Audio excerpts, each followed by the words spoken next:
തടഞ്ഞുവെച്ച ബില്ലുകളിൽ ഒപ്പിട്ട് ഗവർണർ ആരിഫ് മുഹമ്മദ് ഖാൻ. ഭൂപതിവ് ഭേദഗതി, അബ്കാരി നിയമ ഭേദഗതി, തണ്ണീർത്തട സംരക്ഷണ നിയമം ഉൾപ്പെടെ 5 ബില്ലുകൾക്കാണ് അംഗീകാരം നൽകിയത്.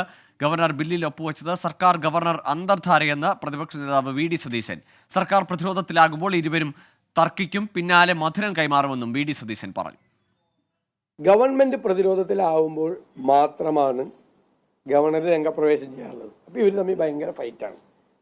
ഗവൺമെന്റിനെ രക്ഷിക്കാൻ വേണ്ട സമാധാന കാലമുണ്ട്. അപ്പം ഇങ്ങനെ ബില്ല് ഒപ്പിട്ട് കൊടുക്കും. ഇവിടെ നിന്ന് മധുരപലഹാരം അങ്ങോട്ട് പോകും, അവിടെ നിന്ന് പ്രത്യേക ആനുകൂല്യങ്ങൾ ഇങ്ങോട്ട് വരും. ഇവർ തമ്മിലെ ഏർപ്പാടല്ലേ, ഒരുമിച്ചുള്ള ഏർപ്പാടല്ലേ.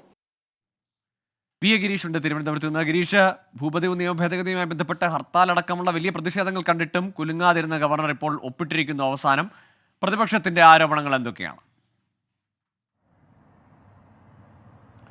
ഗോകുൽ, ഇതുമായി ബന്ധപ്പെട്ട് വളരെ മുമ്പ് തന്നെ സർക്കാർ വലിയ തരത്തിലുള്ള സമ്മർദ്ദങ്ങൾ രാജ്ഭവന് മേൽ ചെലുത്തിയിരുന്നു.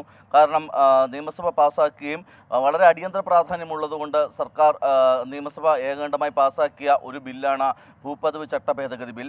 സ്വാഭാവികമായും ഇത് വയനാട്ടിലെയും അതോടൊപ്പം തന്നെ മലയോര മേഖലയിലെയും ഇടുക്കി ഉൾപ്പെടെയുള്ള മലയോര ജില്ലകളിലെയും ജനങ്ങളെ നേരിട്ട് ബാധിക്കുന്നതുമാണ്. അതുകൊണ്ട് തന്നെ വലിയ തരത്തിലുള്ള പ്രക്ഷോഭങ്ങൾ സർക്കാരിൻ്റെ ഭാഗത്തു നിന്നും അതോടൊപ്പം ഇടതുമുന്നണിയുടെ ഭാഗത്തു നിന്നും ഉണ്ടായിരുന്നു. ഏതായാലും തെരഞ്ഞെടുപ്പ് കഴിയുന്നതിൻ്റെ തൊട്ടടുത്ത ദിവസം ഈ ബില്ലുകളിലടക്കം ഇപ്പോൾ ഗവർണർ ഒപ്പിട്ടിരിക്കുകയാണ്. 5 ബില്ലുകളിലാണ് ഗവർണർ ഒപ്പിട്ടിരിക്കുന്നത്. ഇതോടുകൂടി ഗവർണറുടെ പരിഗണനയിലുണ്ടായിരുന്ന മുഴുവൻ ബില്ലുകളിലും ഗവർണർ ഒപ്പിട്ട് കഴിഞ്ഞു.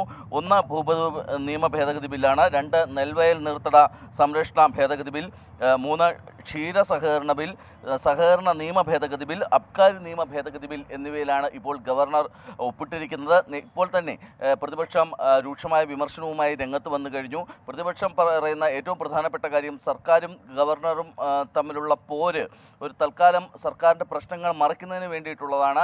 എന്നാൽ ഇവർ ഈ പ്രശ്നമൊക്കെ മാറി സ്നേഹത്തിലാകുന്ന സമയത്ത് ബില്ലുകളിൽ ഒപ്പിടുകയും അതോടൊപ്പം തന്നെ മറ്റ് ആനുകൂല്യങ്ങൾ ഗവർണർക്ക് സർക്കാരിൽ നിന്ന് ലഭിക്കുകയും തിരിച്ചും സർക്കാരിന് ലഭിക്കുകയും ഒക്കെ ചെയ്യുന്ന ഒരു സമയമുണ്ട് എന്നുള്ളതാണ് പ്രതിപക്ഷം ഉന്നയിക്കുന്ന ഏറ്റവും പ്രധാനപ്പെട്ട ഒരു ആരോപണം. ഏതായാലും ഭൂപതിവ് നിയമ ഭേദഗതി ബിൽ ഗവർണർ ഒപ്പിടുന്നതോടുകൂടി ഇടുക്കി ഉൾപ്പെടെയുള്ള മലയോര മേഖലയിലെ ജനങ്ങൾക്ക് വലിയൊരു തരത്തിൽ ആശ്വാസമാവുകയാണ്.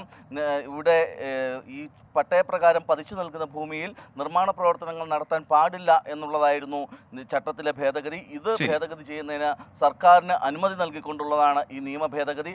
ഇത് വരുന്നതോടുകൂടി ഉണ്ടായിരുന്ന നിർമ്മാണങ്ങൾ, കെട്ടിട നിർമ്മാണങ്ങളെല്ലാം തന്നെ നിയമവിധേയമാക്കുന്നതിന് സർക്കാരിന്. ശരി ഗിരീഷ്, ഏതായാലും കടുത്ത പ്രതിഷേധങ്ങൾ ഉണ്ടായ കാലത്തും സമ്മർദ്ദമുണ്ടായ കാലത്തും ഒപ്പിടാതെ വെച്ചിരുന്ന ബില്ലുകൾ കൂടി ഇപ്പോൾ ഗവർണർ ഒപ്പിട്ടിരിക്കുന്നു. അങ്ങനെ എല്ലാ ബില്ലുകളും, സർക്കാർ അയച്ച എല്ലാ ബില്ലുകളിലും ഇപ്പോൾ ഒപ്പുവെച്ചിരിക്കുകയാണ്. പക്ഷേ പ്രതിപക്ഷം അത് സർക്കാർ ഗവർണർ അന്തർധാര എന്ന ആരോപണം ശക്തമായി ഉന്നയിക്കുന്നു.